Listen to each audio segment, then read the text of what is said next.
Hi, I'm Steve, and I'll be talking about Hurricane Sandy today. To start off, a little short introduction.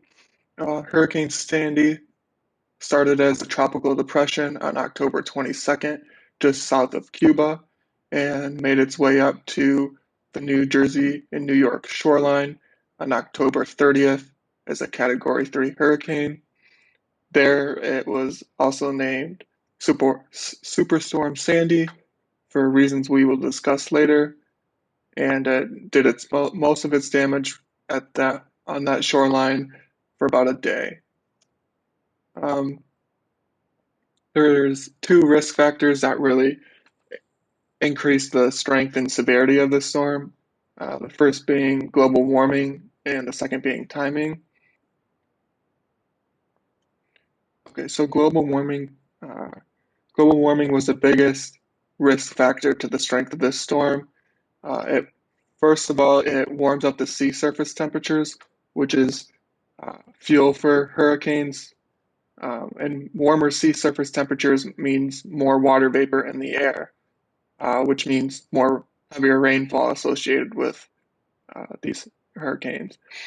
And also, global warming melts ice caps and glaciers, which raises the sea level. And a higher sea level means more storm surge.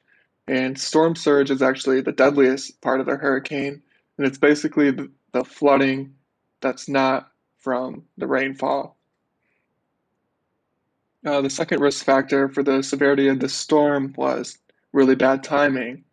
First of all, as you can, if you look at the smaller map in the left corner, uh, Hurricane Sandy was ended up being trapped, and as you can see, there was a high pressure to the north, trapping it from above, and the jet stream from below also trapping it. And then while it was trapped there on the New Jersey and New York shoreline, uh, a winter system, a cold air system, came in from Canada and combined them, making it the superstorm. And also bad timing because as it hit the shoreline, there was a full moon, and full moon increases tide, which has increased the storm surge. For the short term on the population, would just be the direct impact of the storm, which would be flooding, power outages, and the damages to business and homes. And about 8 million people lost power due to the storm in the United States, and they thought it could have went from the East Coast all the way to Michigan, which is kind of interesting. Also, I think $7 million just in the state of New York and New Jersey from damages to homes and businesses.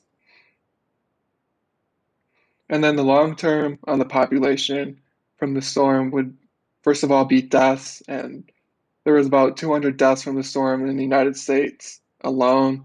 And I believe that's a long time effect on people. And housing again, because um, after the even after about 5 years, some people in New York and New Jersey were still rebuilding their homes, and it would just never be the same. And that goes the same thing with culture. And what made me interested about this Hurricane Sandy is my family. My dad's side is from Clifton, New Jersey, and so every year as a kid, I would go to the Jersey Shore, which, as a lot of us probably know, has a culture, a unique culture.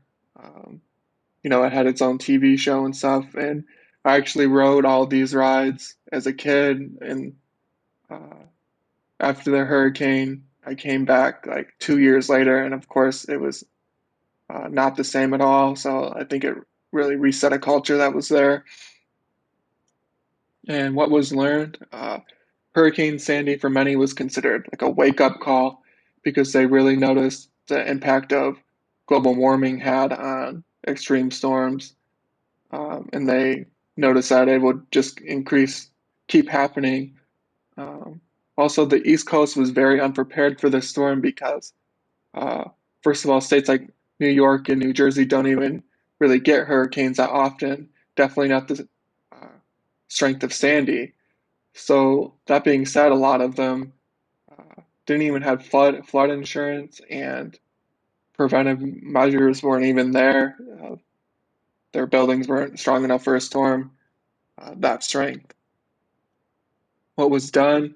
Um, Former President Barack Obama did a really nice job, in my opinion. After the storm, he created a climate action plan, which one of the main goals was just to address climate change and to reduce the likelihood of storms like Sandy.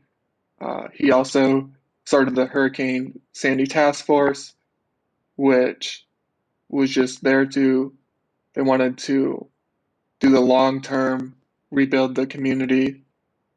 So, like raise houses, build sand dunes for preventive measures against storms like this. And he also uh, signed a lot of bills and sent over a lot of money to help rebuild that community. And then that brings me to my questions, which were, what was the most influential risk factor for Sandy's strength? And that would be global warming. And why was Sandy also called a superstorm? And that was because it was a combination of two storm systems. And that brings me to the end.